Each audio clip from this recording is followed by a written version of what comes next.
a single piece of paper, torn at the corner, smudged with North African dust, written in German script so tight it looked like a cipher. Found in April 1944 at Fall of the Manhaun Recipeniert. It was a message from the commander of the 10th Panzer Division, one of the finest armored formations the Wehrmacht had ever fielded.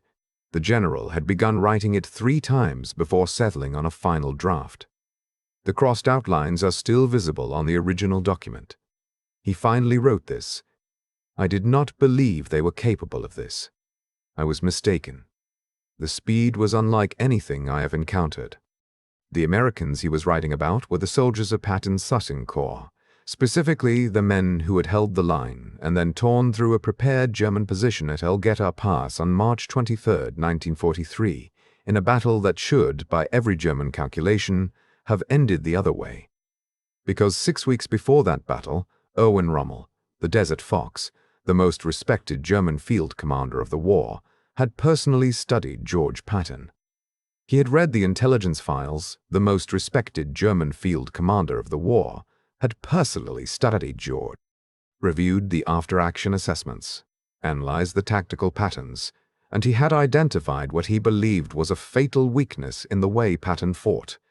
He told his chief of staff that the Americans could be beaten.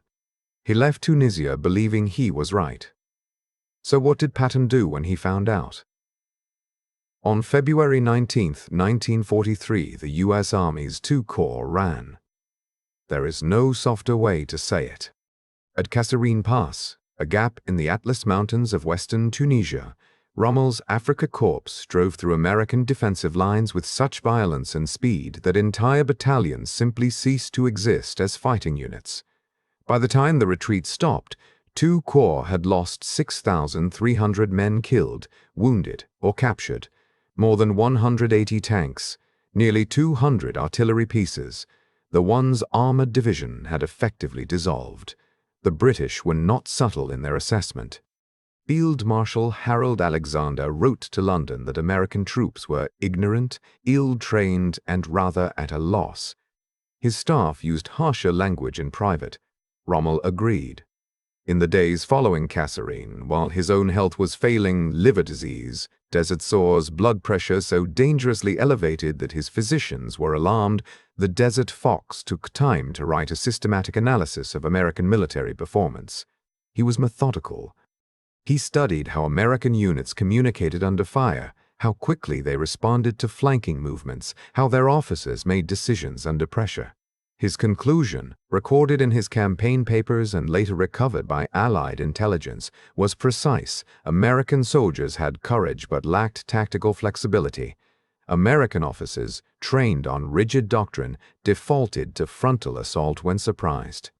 And the commander being brought in to replace the disgraced General Lloyd Fredendall, a general named George Smith Patton, was, in Rommel's estimation, a man whose very aggression would be his undoing.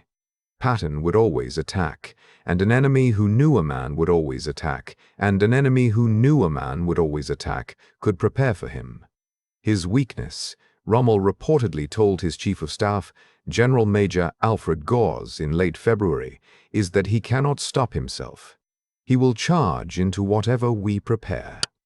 Rommel flew out of Tunisia on March 9, 1943. He left believing 2 corps was manageable. He left 3 days after George Patton had arrived to take command. Patton landed in Tunisia on March 6th, wearing his lacquered helmet and twin ivory-handled revolvers, an entrance so theatrical helmet and twin ivory-handled revolvers, an entrance so theatrical that even Allied correspondents who despised him, but the theater was calculated. Patton understood that an army beaten the way 2 corps had been beaten at Kasserine didn't need a competent administrator. It needed a man who made it believe in itself again. Within 72 hours of assuming command, he had fined officers for appearing without helmets, mandated that every man wear a tie in the field, cooks, clerks, drivers, all of them, and relieved 2 brigade commanders he judged insufficiently aggressive. His staff thought he had lost his mind. His soldiers began, slowly, to straighten their backs. Here is what the standard histories miss about those 16 days between Kasserine and El Guetar. Patton knew what Rommel had said. Allied intelligence had recovered portions of Rommel's assessment through signals intercepts and prisoner interrogations. Patton knew that German High Command had catalogued American predictability as a tactical vulnerability. He knew they expected a frontal assault. He knew they expected Americans to telegraph every punch. So he decided to give them exactly what they expected, and then do something else entirely. The man tasked with executing the ground portion of that strategy at El Geta Pass was Staff Sergeant Earl D. Hendricks, 23 years old, B Company, 18th Infantry Regiment, 1st Infantry Division, the Big Red One, from Macon, Georgia. He had shipped out to North Africa in November 1942, had survived the landings in Algeria, and had spent the 2 months since Kasserine rebuilding a squad that had started at 12 men and was now at 8. Hendricks stood 6'1", weighed 160 pounds, and had hands his platoon commander would later describe as looking like they belonged on a man twice his size. He had wanted to be a machinist before the war. His girl, Ruth, had written him 4 times since December. 2 of the letters had reached him. His squad on the morning of March 23rd, Corporal Dante Ferrucci, 20, from Newark, New Jersey, who could strip and reassemble an M1 Garand blindfolded and who carried a photograph of Joe DiMaggio folded in his left breast pocket. Private First Class Albert Rowe, 19, from Columbus, Ohio, the youngest man in the squad. Private Emilio Sanchez, 24, from Laredo, Texas, who kept a rosary wrapped around the stock of his rifle and prayed quietly before every movement order. And 4 others, Torres Macready, Winslow, Briggs, who had survived Kasserine together and carried that survival like a second skin. Their objective, Hill 369, a rocky prominence above the El Gueta Valley floor, commanding a dry wadi, a stream bed caught by 1,000 years of desert rain that served as the primary approach route along the Gafsa-Gavez Road. Control of that road and Patton's Thiers Corps could push towards Fax on the Tunisian coast, threatening to cut Axis supply lines and potentially trap the entire German-Italian force in the north. The strategic calculus was simple. The tactical execution was anything but. Intelligence from TIC Corps headquarters described Hill 369 as lightly defended, an observation post, possibly 1 machine gun nest near the crest, perhaps 40 men total. Reconnaissance aircraft had confirmed minimal activity as recently as March 21st. The intelligence was 2 days old. In war, 2 days is forever. 30 kilometers east, in a command tent outside Sened, General Major Heinz Ziegler, holding tactical command in his superior's absence, had received reinforcement before dawn. 87 additional men from the 86th Panzergrenadier Regiment had dug into the reverse slope of Hill 369 during the night, invisible to air reconnaissance, under orders to let any approaching Americans reach the base of the hill before opening fire.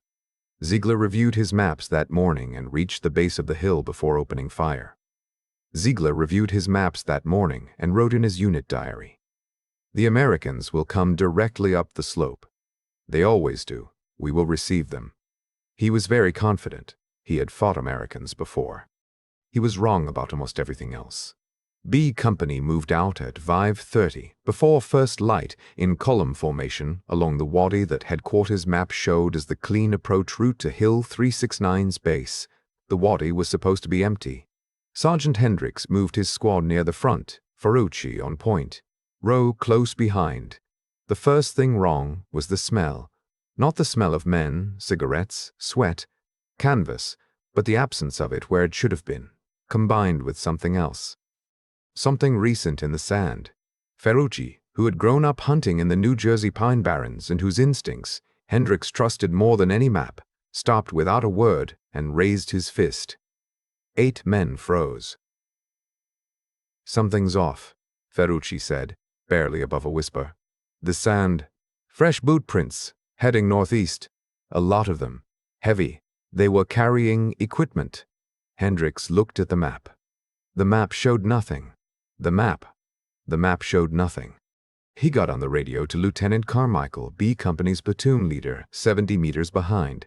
Sir, Ferrucci says there's heavy boot traffic in the wadi. Recent, moving northeast. Carmichael's response, headquarters says the position is light. Keep moving. Hendricks looked at the impressions in the sand, deep, evenly spaced, the gait of men carrying loads. He looked at Ferrucci. Ferrucci looked back at him with an expression that, in any other context, would have been almost funny. They kept moving. The ambush hit at 0612. Not from the crest of Hill 369, where the machine gun nest was supposed to be. From the left, from a fold in the earth that aerial photography had entirely missed, an eroded gully running parallel to the wadi, invisible unless you were standing inside it. 12 machine guns. Simultaneously. The sound arrived before the comprehension could. Hendricks would describe it in an after-action debrief 3 days later. Like someone dropped a factory on us. Not a sound. A physical force. Everything. Everywhere at once. The first second I couldn't tell if I was hit or not because my whole body thought it was hit. Private Albert Rowe went down in the first 3 seconds. 2 rounds, right shoulder, left thigh, spun him off his feet and dropped him into a shallow depression in the wadi floor. He was conscious. He would remain conscious for the next 4 hours. Hendricks would think about that later, about Rowe being awake through all of it. The squad went flat. Ferrucci crawled left toward a rock outcropping approximately 12 inches high, 12 inches of cover that felt, in that moment, like a castle wall. Torres pulled Rowe backward by the collar, one-handed, dragging him 2 meters to minimal defilade while German rounds split the sand in lines around them. Hendricks counted. 12 MG-42 positions. Minimum. That was not an observation post. That was a prepared kill zone. "Get me Carmichael," he said to McCready, who carried the radio. "Radio's gone," McCready said. The SCR-300 had taken a round through the casing. Dead. Isolated. 8 men. Now 7 effective fighters with Rowe down, in an open wadi with no overhead cover, surrounded on 2 sides, with no way to reach their platoons 70 meters behind them. Then it got worse. The artillery came from the ridge above German 105mm howitzers pre-registered on the wadi approach route. They had known exactly where B Company would be. Because they had known the route. Because an Algerian informant who had provided the approach map to 2 Corps intelligence and, for reasons that would take 3 weeks and 2 military investigations to untangle, passed the identical information to the Germans 48 hours earlier. The map was compromised before a single American boot stepped into the wadi. The plan was a trap from the first minute. Shells walked up the wadi in patterns of 4. Hendricks got his men into the German gully, the same fold in the earth the enemy had used, because the artillery wasn't firing on it. German guns couldn't depress their barrels far enough to hit their own firing positions. That geometry, accidental and brutal, kept Hendricks' squad alive. McCready had a backup radio, a smaller AN/PRC-6, shorter range. He raised a voice. Not Carmichael. Not battalion. Not battalion. Captain Willard Holt, commanding B Company from 300 meters behind. "Hendricks, give me your situation." "Pinned in the approach wadi. At least 80 enemy in the fold on our left. Rowe is down. Primary radio out. 12 MG positions minimum." A pause. "Then orders just came from battalion. Discontinue the assault on 369. Fall back to the staging area." Hendricks lay in the dirt and processed this. Fall back. Through 300 meters of open wadi under direct machine gun fire and artillery observation. With 1 man who could not walk. "Captain, I cannot extract Rowe under this fire." "Those are the orders, Sergeant." Another pause. Longer this time. Then, quiet enough that Hendricks almost missed it over the static. "But battalion doesn't know your exact position. Use your judgment." That sentence was everything. Use your judgment. That sentence was everything. Use your judgment. 40 meters away, in the German gully, Hauptmann Werner Stief, 31 years old, veteran of France and Crete and 100 defensive actions, was watching through his binoculars and trying to understand why the Americans hadn't broken. He wrote in his diary that night, "I expected them to run. They did not run. They began doing something I could not immediately interpret. What they were doing was thinking. This video gives you the story. But the Combat Blueprint, our free newsletter, gives you everything that doesn't fit in a video. Deeper details, forgotten heroes, free to join, 10 seconds to sign up, link in the description. Now back in the video. Patton's most quoted tactical maxim, one he returned to in lectures, in correspondence, and in the margins of his personal copy of Rommel's own book, Infantry Attacks, was this: don't take counsel of your fears or naysayers. With the operational doctrine his staff officers heard most often, the version that actually shaped how Tech Corps fought was less famous and more precise. Find out what the enemy expects you to do. Then do the opposite. Do it faster than he can adjust. Rommel's identified weakness in Patton, the relentless aggression, the predictable attack, was in Patton's hands, something different than Rommel had read it. Patton attacked, yes, always. But he trained his officers to attack in unexpected directions, at unexpected times, through gaps the enemy had not considered worth defending. The aggression was genuine. The angle was always the surprise. Rommel had analyzed the surface pattern. He had not fully weighted what was underneath it. Hendricks had absorbed this doctrine whether he would have articulated it that way or not. He had sat through one of Patton's addresses to assembled troops at Tebessa on March 10th, 5 days into Patton's command of 2 corps, where the general stood on the hood of a vehicle and told approximately 800 men, without notes, that the enemy had studied them and thought they knew what Americans would do. So don't be what they expect, Patton said. Be what they cannot calculate. In the gully on the left flank of Hill 369, Hendricks lay flat and calculated. The enemy machine guns were oriented to cover the Wadi approach, the direction headquarters had designated for the assault. They were not oriented to cover the gully itself, because the gully was their own position. No commander defends his own firing line against an attack from inside it. Psychologically, tactically, it violates the geometry of how a defensive position works.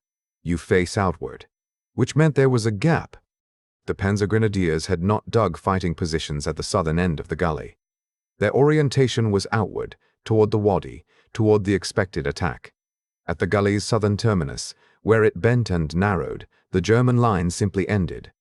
30 meters of dead ground between the last German position and the base of the Hill 369 slope. 30 meters that were, right now, empty. "We go through the gully," Hendricks told Ferrucci. "South end. We come up the slope from below and behind their own line." Ferrucci stared at him. Hauptmann Stief doesn't think anyone would be insane enough to do it. This is where the civilians entered the equation, and where the mission became something more than a tactical problem. In the dead space at the base of the hill, in a shallow depression that the Germans had not bothered to clear because it looked like empty scrub, there was a Tunisian family. A man, his wife, their 2 children, sheltering in a dugout they had apparently carved into the hillside during previous artillery exchanges. They had been there for days, surviving on what they'd carried in. Hendricks saw them when his squad reached the gully's southern bend, a man in a white burnous, his face rigid with the particular stillness of someone who has been quiet so long that quiet has become their only survival tool. They were directly in the path of the assault. Hendricks sent Sanchez forward. Sanchez spoke Spanish, not Arabic, but between 2 men in the language of hands, and the universal grammar of a father looking at a soldier who is not yet sure he is the enemy. The message came through. Get lower. Stay in the dugout. Do not move. Cover your children's ears. The father understood. He nodded once and pulled his children close. 3 minutes in which the squad did not advance. 3 minutes in which the squad did not advance. 3 minutes that saved 4 lives and, though no one recognized it in the moment, saved the squad as well. Because in those 3 minutes the German artillery shifted. The shelling pattern moved north, toward a new registered point. The gully went, briefly, quiet. The window Patton's doctrine said to find had just opened. "Move," Hendricks said. 30 meters of open ground. They crossed it in 45 seconds, using the terrain the way Patton described in his lectures, not as an obstacle, but as information. Every fold in the earth told you where the enemy wasn't looking. Every shadow told you which way the defender's attention was oriented.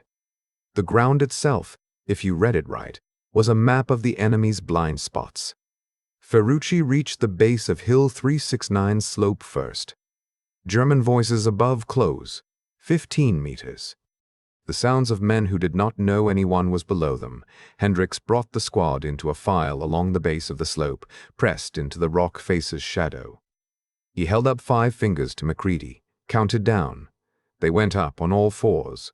The first German position was a 2-man observation post, a Gefreiter and an Oberschütz, sitting with their backs to the slope, watching the Wattie through a Sisser telescope, calling artillery corrections down the line. Neither man heard the squad until Winslow was already past them. Ferrucci put them down without a shot fired. The artillery corrections stopped.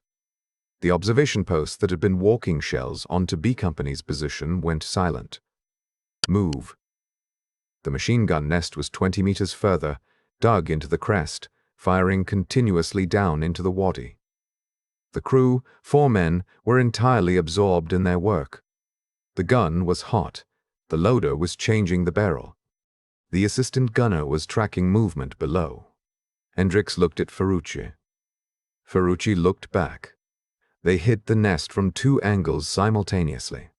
The MG-42 fired one burst upward into empty sky before it stopped. 3 minutes since leaving the gully.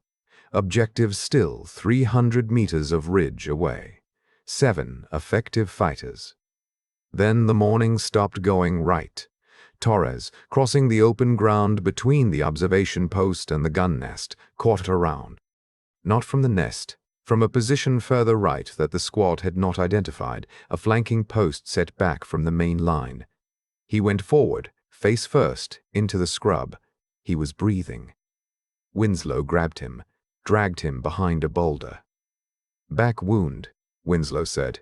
"Right shoulder blade. Can't move him far."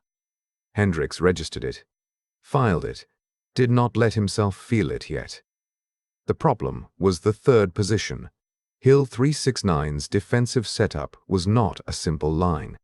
It was a herringbone, positions staggered so that if one was taken, the next had a clear field of fire on anyone advancing along the crest. The third MG position was 40 meters further, around the bend of the ridgeline, and it had already adjusted. The Germans there had heard Torres go down. They were ready, and there were more than 40 men on this hill. Hendricks could see them now. Panzer Grenadiers in Feldgrau, at least 30 visible, with more behind the crest. 80, maybe 90 men total. Against Hendricks' 6 effective fighters, 1 short-range radio, and approximately 60 rounds per man.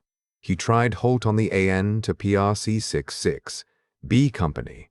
I need support on the crest of 369.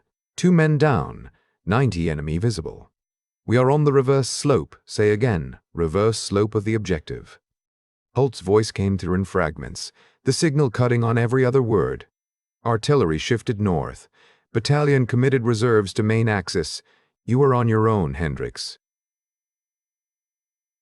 "On your own. 60 rounds per man. 6 men. Torres immobile. Rowe still in the Wattie with Macready beside him.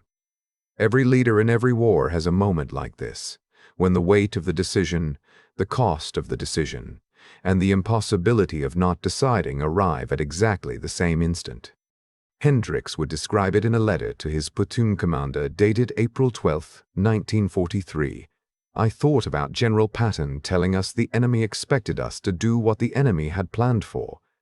I thought, they haven't planned for us being here. They're fighting the battle they set up, the battle against the company in the Wattie. We're behind them, and they can't get their minds around it yet. That window closes in about 2 minutes. I went through the window." The German third position was watching downslope, every eye, every weapon, oriented toward the forward slope from which the main B Company assault was expected. Hendricks went right, laterally, along the ridgeline itself, using the crest as cover.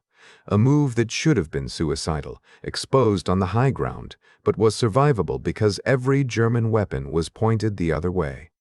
Ferrucci and Briggs went wide around the left. Sanchez and Winslow held the captured nest, firing controlled bursts downslope, keeping the main German line focused on the wadi below, maintaining the illusion that the pressure was still coming from the front.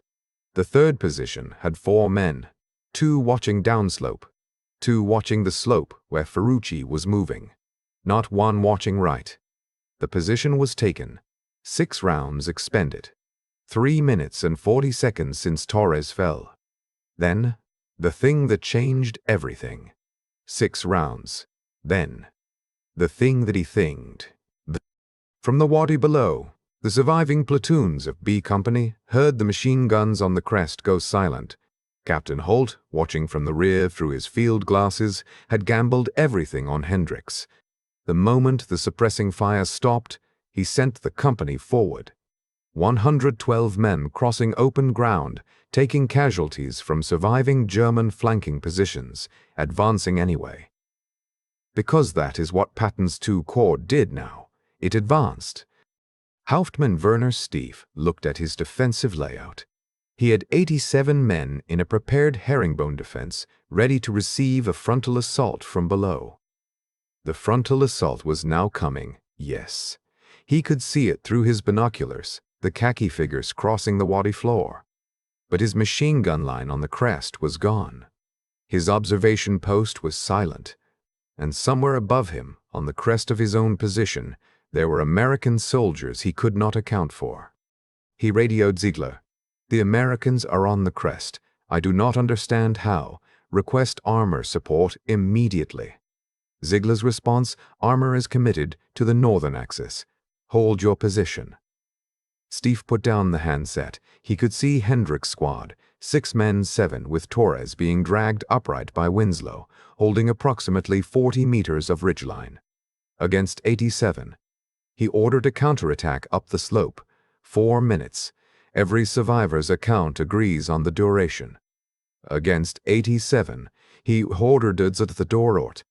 4 minutes of the worst fighting of the morning, the German counterattack coming up the slope in waves.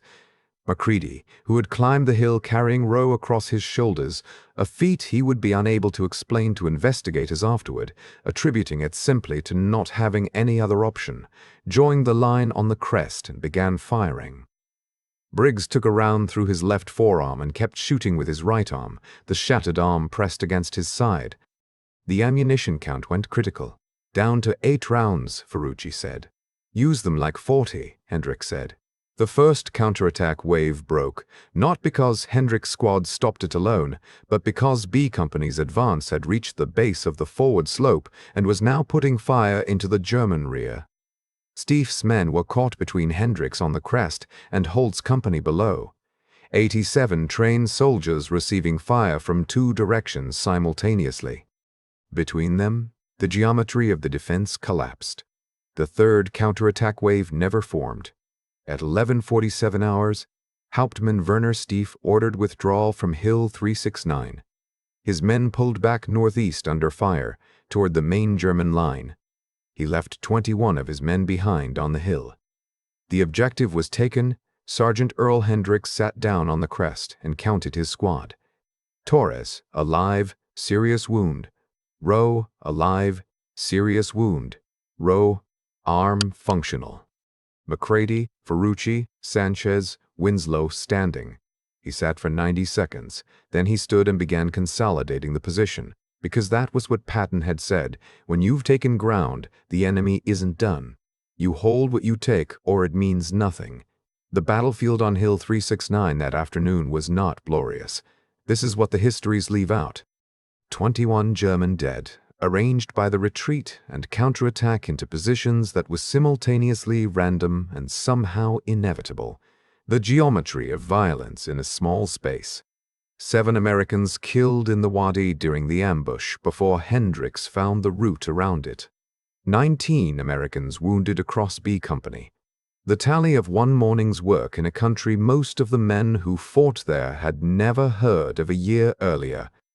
The Tunisian family in the hollow at the base of the slope, the man, his wife, the 2 children, emerged when the firing stopped. The man walked to Captain Holt and placed his palm flat on Holt's chest, over his heart. No words. Nothing that needed translation. Holt would write about it 2 weeks later in a letter to his wife. He wrote that he didn't know what to do with the gesture, so he put his hand over the man's hand and left it there. Hill 369, a nameless elevation on the modern road between Gafsa and Gabes. You can drive past it today. There is no marker. Then came the documents. In the weeks following El Gheta, as II Corps pushed east and Axis resistance in Tunisia began its final unraveling, Allied intelligence teams moved through abandoned command posts and captured headquarters. What they found fundamentally rewrote the German assessment of what Patton's forces had become. General Major Ziegler's headquarters diary, captured in April 1943, contained an entry from the evening of March 23rd. The Americans did not perform today as expected. They penetrated our prepared position by a route we had not considered defensible. We underestimated their initiative at the small unit level. This is a different army than what we faced in February. Hauptmann Stiff's personal diary, discovered in his family's home in Bavaria by German historian Wolfram Wette in the 1980s, was more direct. Writing about the American sergeant who had led the Crest assault, Stiff recorded, "He did what Rommel said they could not do. He thought. In the middle of everything failing, he thought, and then he acted on what he thought. That is more difficult than it sounds. I still do not fully understand how he identified the gap." And from the theater level, Field Marshal Albert Kesselring, commanding all Axis forces in the Mediterranean, wrote in his post-war memoirs that American forces in Tunisia had demonstrated an unexpected capacity for tactical improvisation at the junior leader level that our pre-war and early campaign assessments had not credited. He added that the speed of American adaptation between Kasserine and El Gheta had fundamentally altered our planning assumptions. Kesselring, who had watched the Kasserine rout and predicted more of the same, had to revise everything. Rommel, from medical leave in Germany, received the reports from Tunisia. He said nothing for the historical record about what he had believed and what had proven true. But the change in German strategic posture, away from piecemeal counterattacks toward attempting to hold a shorter, more consolidated Tunisian perimeter, suggests that someone in the German command understood that Patton's forces were no longer the army that had broken at Kasserine. The weakness Rommel had identified, Patton's relentless aggression, the predictable attack, had become something else in the hands of an army retrained, refocused, and told explicitly to think rather than simply move. The attack was always coming. The angle was always wrong for the defenders. Patton received the reports from El Gheta on March 24, 1943. His diary entry for that day ran to nearly 4 pages, unusually long for a man who wrote in compressed, precise sentences. Most of it concerned logistics and the next operational phase. Near the end, almost as an aside, he wrote, "The men fought today the way I always believed they could. They did not wait to be told what the situation required. They saw it and did it. That is the whole thing. That is all of it. If your father, grandfather, or great-grandfather served in the Tunisian campaign, in 2nd Corps, in the 1st Infantry Division, in the 18th Infantry, in the 1st Armored, in the Artillery, in the Signal Corps, in any of the units that rebuilt after Kasserine and fought through to the end in Tunisia, write it in the comments. What unit? What campaign? Where did they end up? Those stories live in family memory and nowhere else. Put them somewhere they can stay. The lesson of El Gheta is not that American soldiers were braver than their German counterparts, or that Patton was simply smarter than Rommel. Both claims are reductive and both are false. The lesson is about what Rommel missed. He identified a real Patton. Patton attacked, and he built a prediction on it. The prediction was logical. The prediction was wrong because the pattern was the surface, and underneath the surface was something his analysis had not fully weighted, an army trained to use its intelligence as a weapon. Patton's doctrine did not produce men who attacked mindlessly. It produced men who attacked after thinking. The aggression was real, but the angle was always the thing the defender had failed to account for. Obstacles tell you where the enemy is watching. Read the obstacle, and you know where they are not. That was Patton's principle, expressed differently in nearly everything he wrote or said, drilled into officers who drilled it into NCOs, who drilled it into the men beside them in the dirt. Earl Hendricks, standing on a crest he had taken with 6 rifles and a gap in the enemy's mental geometry, had read the obstacle correctly. Today, in the National Archives in College Park, Maryland, there is a cardboard box of after-action reports from the 18th Infantry Regiment's Tunisian operations. In that box, among the typed assessments and casualty lists and logistics requisitions, there is a handwritten note, 4 lines, in a Georgia schoolboy's careful cursive attached to Hendricks' debrief by a clerk who apparently thought it worth preserving. No one knows who attached it or why. It reads, "I kept thinking about what the general said. Find what they expect. Do the other thing. I didn't know if it would work. It worked." No signature. Just the date, March 24th, 1943. The box is open to researchers. The note is still there.